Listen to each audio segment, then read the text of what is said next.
Katie, welcome to Let's Talk.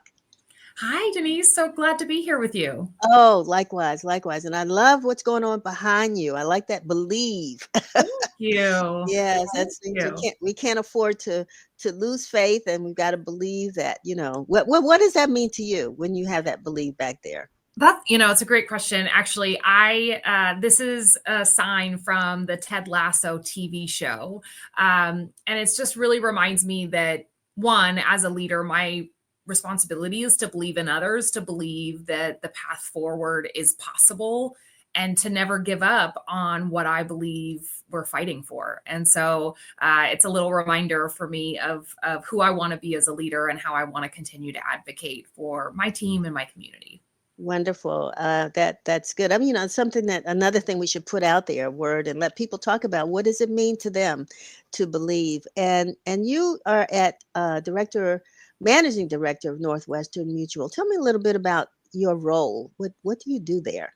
Yeah, so I am fortunate enough to lead our downtown DC office. And so my role is just to help both advisors build their financial planning practices, but then also make sure that we're best serving our community. And so that means making sure that we are creating financial literacy, we are impacting our local community, that we are honestly just being a good corporate citizen to DC and give back in any way that we can. Katie, just like the informer, and we talk about, how best to serve our community, but sometimes we don't always know what our community thinks they need Yeah. and or assess the needs based upon what the community tells us. And I'm sure you all have probably done something like that. And what do you think financial literacy speaking, and when as it relates to women, what have you all what has Northwestern identified as the needs that you're trying to address? Yeah, that's a great question. I think so much of it comes down to financial confidence and that literacy, confidence to know that we're making the right decisions in the time that we have. And the reality is, women have significant barriers historically that have impacted us, right? Both with the gender pay gap, longer life expectancies very much show up in how women have to plan financially.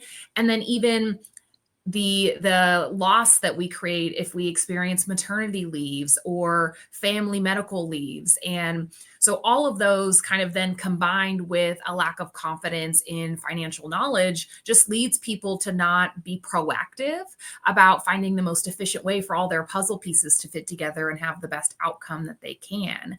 And so what our community has really been asking us for and really vocal about is one, outreach into communities that have been historically underserved. And yes, that is women. More women are taking control of their financial futures today than ever before. More women are investing than ever before. And so we're seeing this really energizing lift in women taking total control of their financial futures. And we just want to continue to empower them to do that, help them feel very, very confident in those decisions. And at the end of the day, know that they have a person in their corner that understands their life and will help them make sure that they stay on the path that they've created for themselves. And generationally speaking, Katie, a lot of women don't really think about the importance of finance. Well, a lot of people actually, but women Yeah, especially don't think about financial literacy until later in life. totally. And when they're faced with decisions that they have to make about certain things.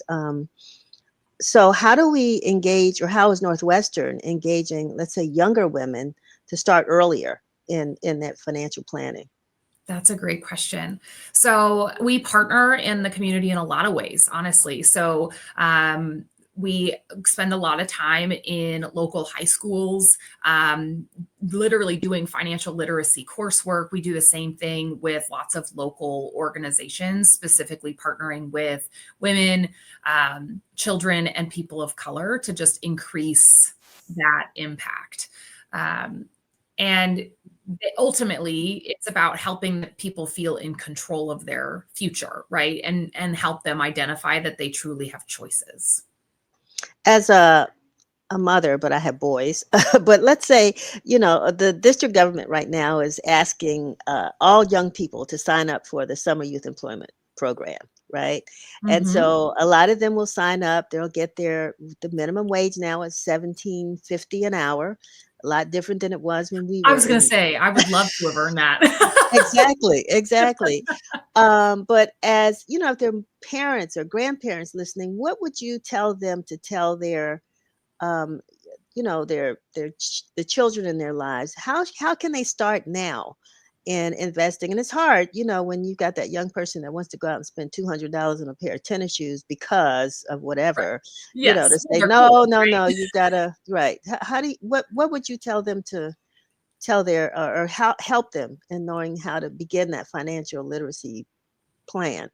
Yeah. I think one of the most important things is identifying what you want to accomplish. And so younger children, that's harder, but teaching people how to create a goal for what they want, whether that's they want to be able to buy the $200 pair of very cool shoes, or, they want to save to go to college, or, they want to buy their first home, or whatever it is. Part of it's just about identifying that there's something that you want. And I think sometimes that is the scariest part of it, is verbalizing what it is that we want. And then if you're not being honest with yourself about your current financial situation, it's very hard to then move the needle towards getting where you want to go. So step one really is identifying where you want to go. And then step two is figuring out, okay, where am I today?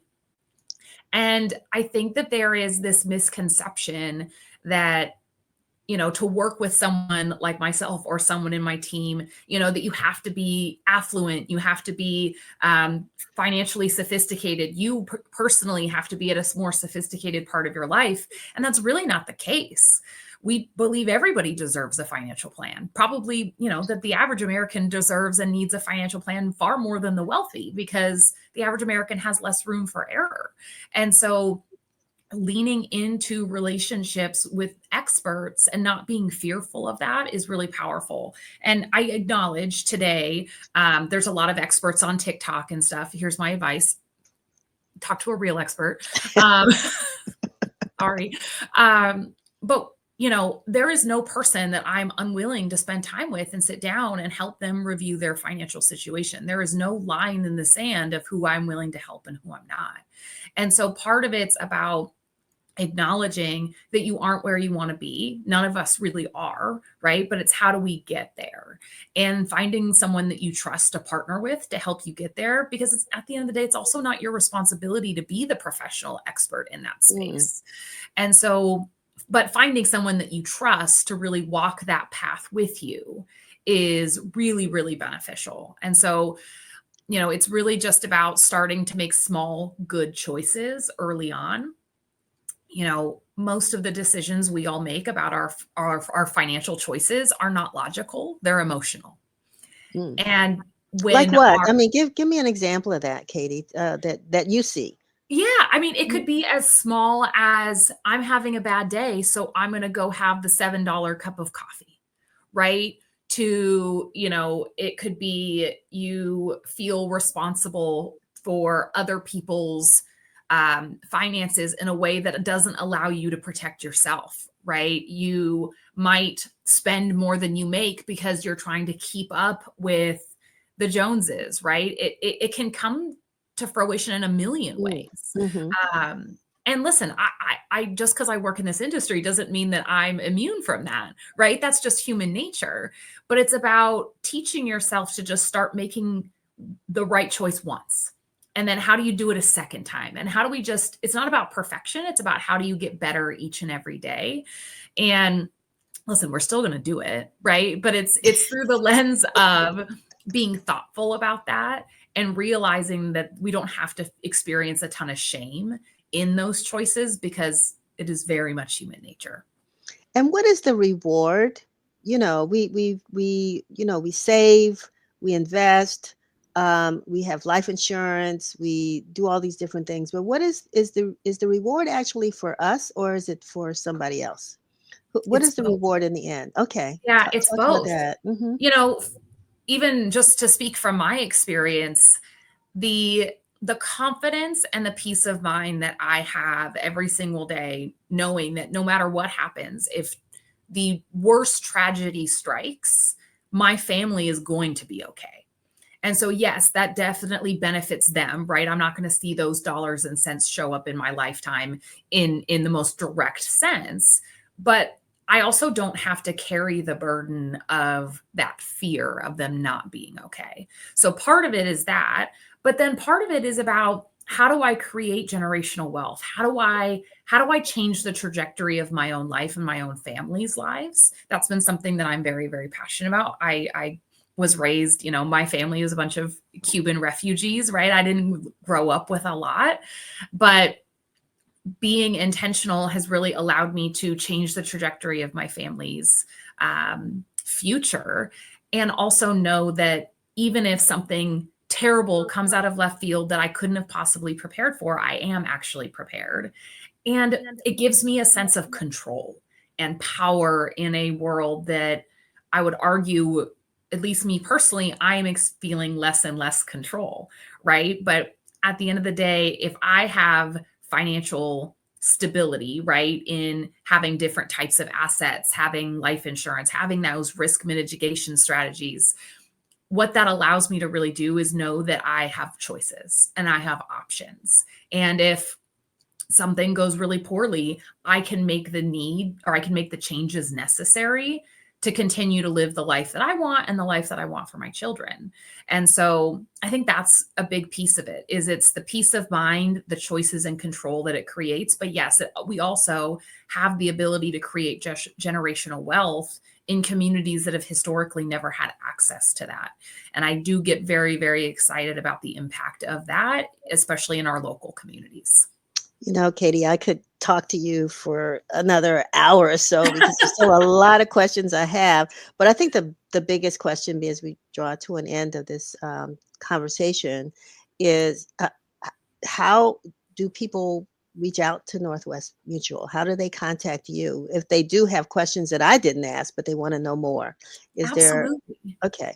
Yeah, great question. So you can go to northwesternmutual.com. If you want to find a local advisor, there is one, you can kind of fill things out and it will connect you with someone that you will have aligned values with. You can also there's a specific Northwestern Mutual DC website that will list out all of our local advisors and what their specialties are, what their backgrounds are. And you can really find someone that you will trust and you want to grow with and have a long relationship with. Obviously, I am also around and happy to help in any way. But yeah, financial literacy is for everybody. Wow, Period. this is great. I want to thank you so much for Thank you. joining us. There's certain I don't invite everybody back, but I would invite you back because there are other You questions. call me. I will be All here. right. And as I have transitioned into that senior category now, I mean, that's another conversation, I think. And Older Americans Month is coming up in May. So we want to talk Yeah, about that and absolutely. what people past a certain age can do to still sort of prepare that or create that Absolutely. generational wealth. So we look forward to Absolutely. having you back soon. Absolutely. I can't All right. wait. Okie doke. Thank Thanks, you so Katie. much. All right. See you soon.